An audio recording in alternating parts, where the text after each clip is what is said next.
So guys మన ఛానల్లో ఉన్నటువంటి సబ్స్క్రైబర్స్ అందరికీ కూడా good news. GK topic wise bid bank అండి. 1500 ప్రశ్నలు కేవలము 59 రూపాయలకే ఈ యొక్క పీడిఎఫ్ అయితే అందచేయడం జరుగుతుందండి. ఇందులో మరి అన్ని టాపిక్స్ కవర్ చేయడం జరుగుతుంది. ఆర్పిఎఫ్, ఆర్ఆర్బి, అంతేకాకుండా ఎస్ఎస్సి ఉద్యోగాలకు అన్నిటికీ కూడా యూస్ఫుల్గా ఉంటుంది. కావాలనుకున్న వారు 9030362853 అనే నెంబర్కి గూగుల్ పే కానీ ఫోన్పే కానీ చేసి ఆ స్క్రీన్ షాట్ నా వాట్సాప్ నెంబర్కి పంపినట్లయితే వెంటనే విత్ ఇన్ 1 అవర్లో మీకు పంపడం జరుగుతుంది పీడిఎఫ్. ఇక్కడ టాపిక్ చూడండి ఫ్రెండ్స్, ఇవన్నీ కూడా టాపిక్స్ అన్ని మనము డిస్కస్ చేసుకోవడం జరుగుతుందండి.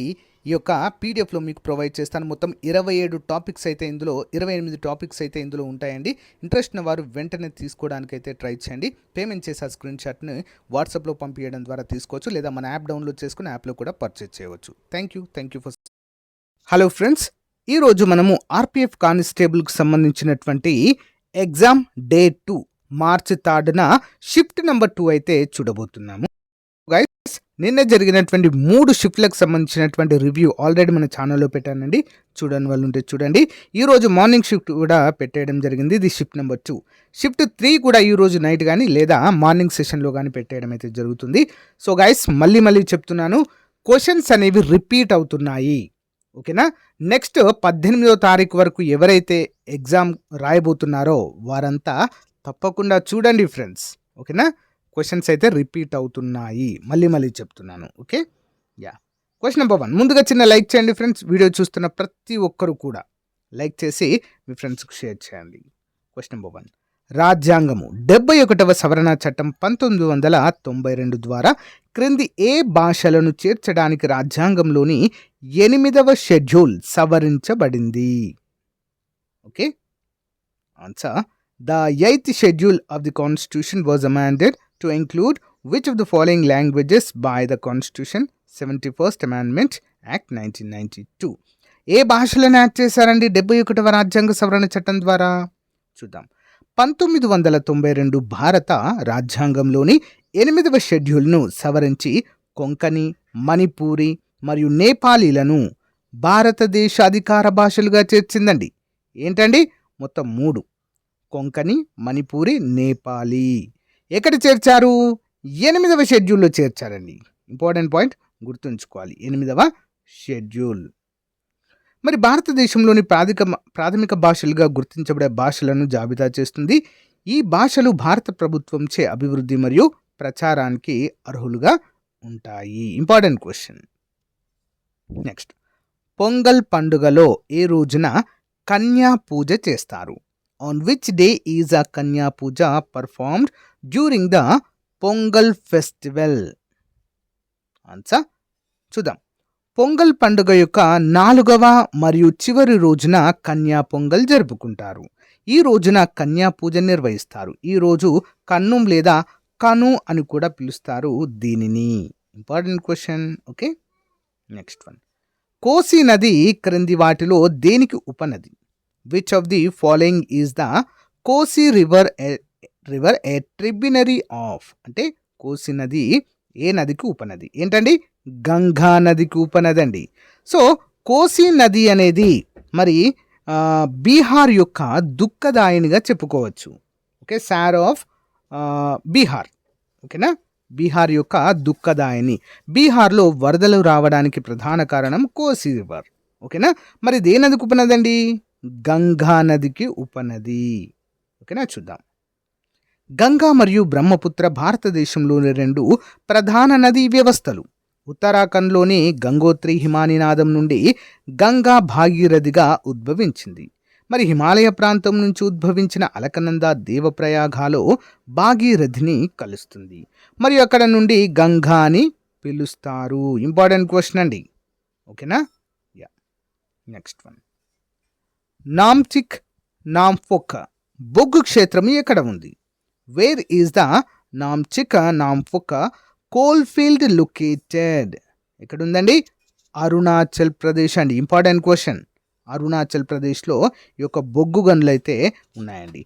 మరి భారతదేశంలో సూర్యుడు ఉదయించేటువంటి రాష్ట్రం అరుణాచల్ ప్రదేశ్ అండి. ఓకేనా?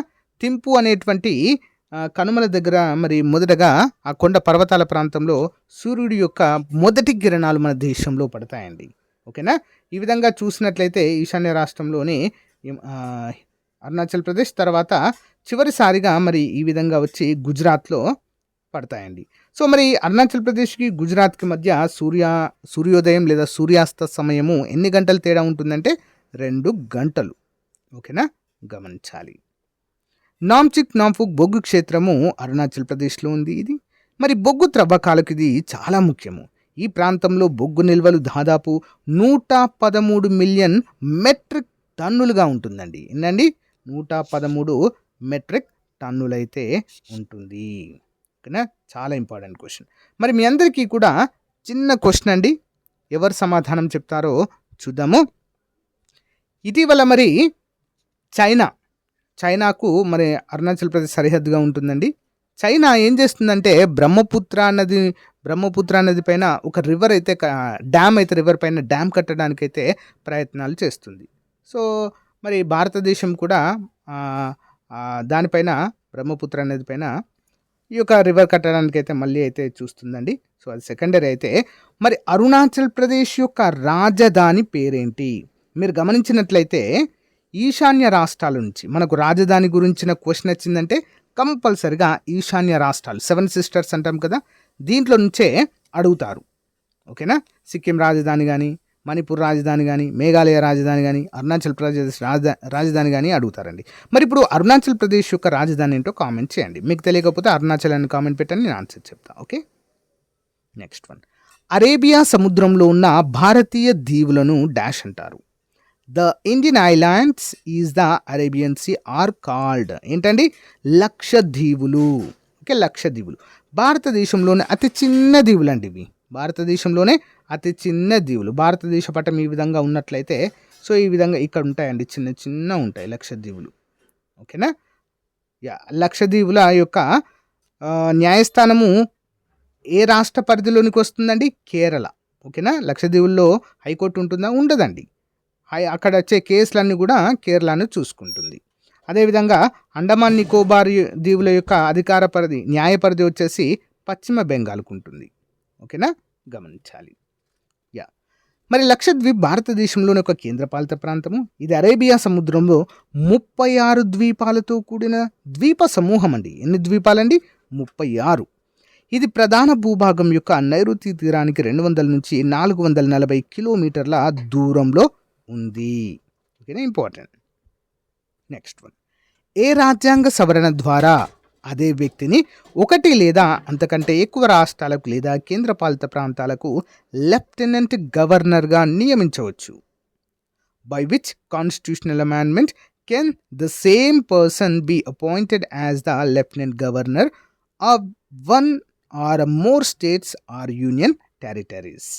ఏంటండి, 7వ సవరణ చట్టము 1956. ఇంపార్టెంట్. చూద్దాం. భారత రాజ్యాంగంలోని పార్ట్ 6 ప్రభుత్వ నియామకాలు మరియు అధికారాలను సూచిస్తుంది. మరి ఆర్టికల్ 153 ప్రకారం రాష్ట్రంలో గవర్నర్ పదవి ఉండాలి. ఆర్టికల్ 155 ప్రకారం గవర్నర్ నియామకానికి సంబంధించిన నియమ నిబంధనలు ఉంటాయి. ఇంపార్టెంట్. Next one. 1414 నుంచి 1421 కాలంలో ఢిల్లీ పాలకులు ఎవరు? Who was the ruler of Delhi during 1414 to 1421? ఎవరండి? కిజర్ ఖాన్. ఇతను సయ్యద్ వంశ స్థాపకుడు. ఓకేనా, మరి అతని తర్వాత అతని కుమారుడు ముబారక్ షా రాజయ్యారు. తైమూర్ దాడి తర్వాత తుగ్లక్ రాజవంశము 1414 ఏడిలో ముగిసింది మరియు కిజర్ ఖాన్ సయ్యద్ రాజవంశాన్ని స్థాపించారు. అతను తైమూర్ డిప్యూటీగా ఢిల్లీ సింహాసనాన్ని అధిష్ఠించాడు. 7 సంవత్సరాలు పాలించిన తర్వాత కిజర్ ఖాన్ 20 మే 1421 ఏడిన మరణించడము జరిగింది. ఇంపార్టెంట్. Next one. రామాయణంలో ఎన్ని అధ్యాయాలు లేదా పర్వాలు? ఓకేనా, how many chapters are there in Ramayana? ఏంటండి, మొత్తం 7 పర్వాలు ఉన్నాయండి. ఎన్ని పర్వాలండి? 7. రామాయణంలో పర్వాలను కంధ అని కూడా అంటారండి. కంధ అని 7 అధ్యాయాలు ఉన్నాయి. ఇందులో దాదాపు 24,000 శ్లోకాలు ఉన్నాయి. రామాయణాన్ని ఆది కావ్యము అని కూడా అంటారు. దీనిని వాల్మీకి మహర్షి సంస్కృతంలో రచించారు. ఏ భాషలో అండి? సంస్కృతంలో. దీన్ని ఆది కావ్యము అంటాము. ఓకే. రామాయణంలోని 7 భాగాలు ఏంటండి? బాలకాండ, అయోధ్యకాండ, అరణ్యకాండ, కిష్కింధకాండ, సుందరకాండ, యుద్ధకాండ, ఉత్తరకాండ. మొత్తం 7 కాండాలు ఉంటాయి. ఓకే. Next one. ఆఫ్ఘనిస్తాన్లో సింధులోయ నాగరికత యొక్క ఏ ప్రదేశాలు ఉన్నాయి? ఆఫ్ఘనిస్తాన్లో సింధులోయ నాగరికత యొక్క ప్రదేశాలు. What sites of the Indus valley civilisation are located in Afghanistan? ఏంటండి? షార్ట్ గై అనేటువంటి ప్లేస్ ఉంటుందండి ఆఫ్ఘనిస్తాన్లో. అంటే అక్కడ మనకు ఆప్షన్ ఇచ్చాడు. షార్ట్ గై అనేది ఆఫ్ఘనిస్తాన్లో ఉంటుంది. ఓకే. ఆఫ్ఘనిస్తాన్లోని సింధు లోయ నాగరికత యొక్క ఏకైక ప్రదేశాలు షార్ట్ గై మరియు ముండి గాక్ అనేటువంటి 2 ఉంటాయండి ఆఫ్ఘనిస్తాన్లో. బట్ ఆప్షన్లో అడిగింది మనకు షార్ట్ గై. క్రింది వాటిలో ఏది ఆఫ్ఘనిస్తాన్లోని సింధు లోయ నాగరికత ప్రాంతము అని అడిగారు. షార్ట్ గై. ఓకే. సింధు లోయ నాగరికత కాంస్యయుగం నాగరికత. ఇది పాకిస్తాన్ మరియు భారతదేశంలోని వాయువ్య భాగం అంతటా వ్యాపించింది. దీనిని హరప్ప ఆవిష్కరణతో పాటు 1921లో దయారాం సహానీ కనుగొన్నారండి. ఎవరండి? దయారాం సహానీ. ఇంపార్టెంట్. భారతదేశంలోని దక్షిణాన ఉన్న పర్వత శ్రేణి. Mountain range in the south of India. ఏంటండి? ఏలకుల శ్రేణి అంటారు. అంటే అక్కడ మనకు ఆప్షన్స్ ఇచ్చిన వాటిలో ఏలకుల శ్రేణి ఉంటుందండి. ఓకే. దక్షిణ భాగాన. భారతదేశం యొక్క దక్షిణాన ఉన్న పర్వత శ్రేణి యాలకుల పర్వతాలు. ఇది కేరళలో ఉంది. ఇక్కడ సుగంధ ద్రవ్యాలు పెద్ద ఎత్తున ఉత్పత్తి చేయబడతాయి. ఇది పశ్చిమ కనుమల్లో ఒక భాగము. ఓకే. Next one. 52వ రాజ్యాంగ సవరణ దేనికి సంబంధించినది? What is the 52nd constitutional amendment related to? 52వ రాజ్యాంగ సవరణ ఫిరాయింపుల నిరోధక చట్టానికి సంబంధించినది. 1985లో పార్లమెంట్ ఆమోదించిన ఈ చట్టము 2002లో అమల్లోకి వచ్చింది. ఈ చట్టము రాజ్యాంగంలోని 10వ షెడ్యూల్లో చేర్చబడింది. ఇంపార్టెంట్. ఓకే. Next one. మరి 101వ రాజ్యాంగ సవరణ చట్టం 2016 దేనికి సంబంధించిందండి? జిఎస్టీకి సంబంధించిందండి. ఓకేనా. 101వ రాజ్యాంగ సవరణ ద్వారా 2016లో జిఎస్టీని అయితే మరి అమలు చేయడం అయితే జరిగింది. Next one. భారతదేశ ప్రస్తుత ఆరోగ్య మంత్రి ఎవరు? Who is the current health minister of India? ఎవరండి? జగత్ ప్రకాష్ నడ్డా. వీరిని మనం జేపీ నడ్డా అనే పేరుతో పిలుస్తాము. సో గాయస్, ఇది రోజుకు సంబంధించిన సెకండ్ షిఫ్ట్కి సంబంధించినటువంటి RPF constable exam memorised questions అండి. థర్డ్ షిఫ్ట్కి సంబంధించినవి కూడా వస్తాయి, చూస్తూనే ఉండండి. ఓకేనా గైస్, ఇది అప్డేట్. మీకు నచ్చితే లైక్ చేయండి, తప్పకుండా మీ ఫ్రెండ్స్తో షేర్ చేయండి. Have a nice day. Bye.